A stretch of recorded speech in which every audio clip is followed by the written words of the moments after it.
A Era dos Mártires, capítulo 6. A perseguição no século II. Continuação. Inácio de Antioquia, o portador de Deus.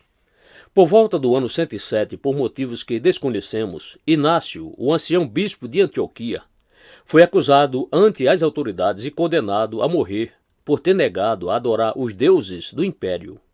Uma vez que nesses tempos celebravam grandes festas em Roma, em comemoração à vitória sobre os dácios, Inácio foi enviado à capital para que sua morte contribuísse com os espetáculos projetados.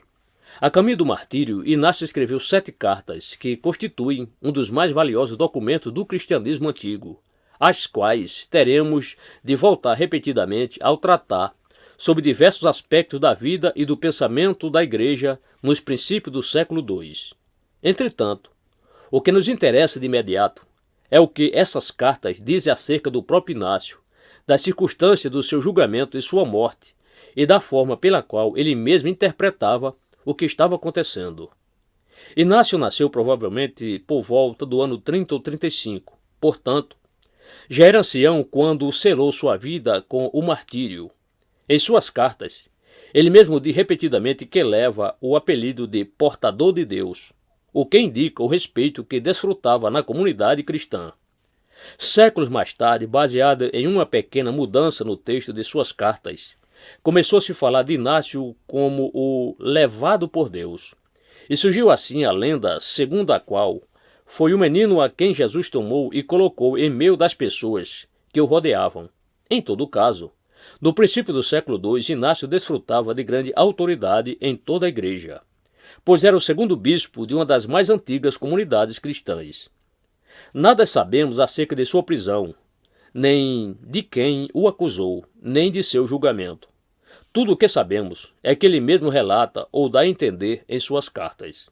Ao que parece, havia na igreja de Antioquia várias facções, e algumas tinham chegado a tais extremos em sua doutrina que o bispo ancião se opôs tenazmente a elas.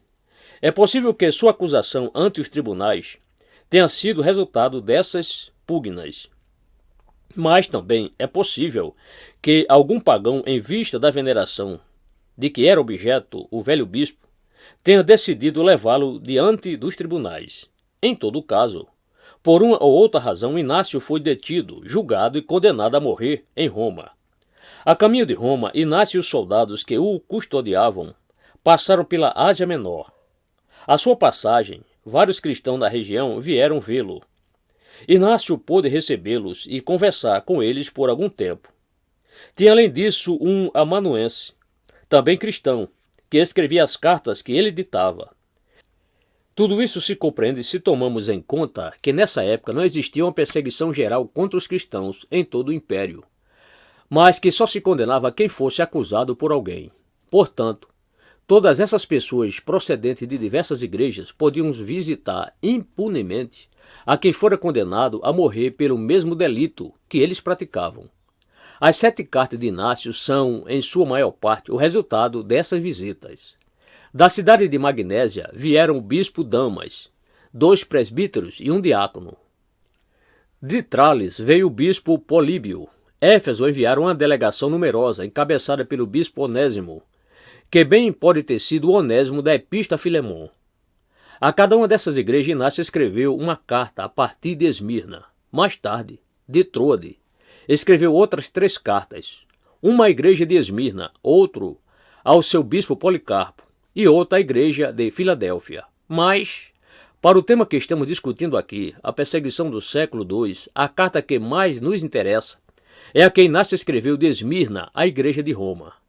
De algum modo, Inácio recebera a notícia de que alguns cristãos de Roma planejavam fazer preparativos para livrá-lo da morte.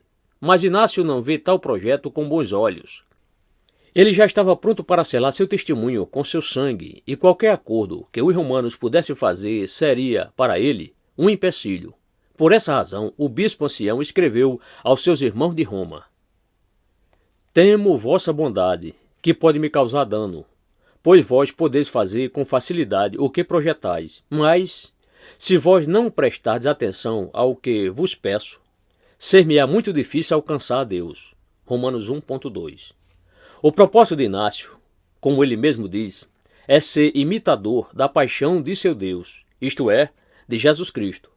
Agora que enfrenta o sacrifício supremo, é que começa a ser discípulo e, portanto, a única coisa que quer que os romanos peçam para ele é não a liberdade, mas força para enfrentar a toda prova, para não somente me chamarem cristão, mas que, também, me comporte como tal. Meu amor está crucificado. Não me agrada mais a comida corruptível, mas quero o plano de Deus, que é a carne de Jesus Cristo, e seu sangue quero beber, que é bebida imperecível. Porque, quando eu sofrer, serei livre em Jesus Cristo, e com ele ressuscitarei em liberdade. Sou trigo de Deus e os dentes das feras hão de moer-me, para que possa ser oferecido como limpo pão de Cristo.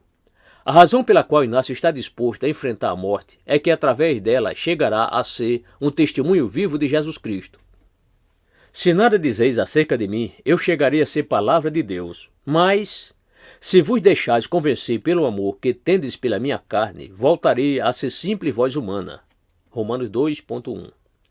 Era dessa forma que aquele atleta do Senhor via a sua morte, marchando com alegria em direção às presas dos leões.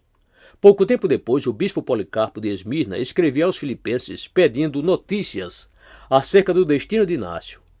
Não sabemos com certeza o que os irmãos de Filipos responderam, ainda que tudo parece indicar que Inácio morreu como esperava, pouco depois de sua chegada a Roma.